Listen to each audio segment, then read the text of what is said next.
शुभमंगल बौद्धिक संस्था धुळेच्या वतीने विद्यार्थी गुणगौरव सोहळा व उल्लेखनीय कार्य करणाऱ्या मान्यवरांचा सत्कार सोहळा संपन्न। याबाबत अधिकृत असे की धुळे शहरातील स्वर्गीय सिंपी सभागृह, गरुड वाचनालय शेजारी जेल रोड धुळे या ठिकाणी आज दिनांक 21 जुलै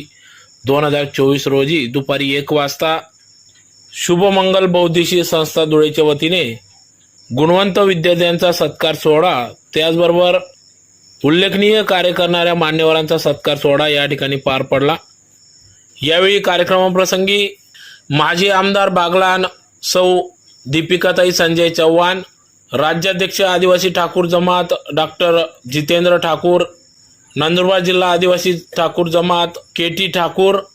अभिनव खांदे संपादक प्रभाकर सुरेंशी, ज्येष्ठ विधितज्ञ लक्ष्मीकांत ठाकूर,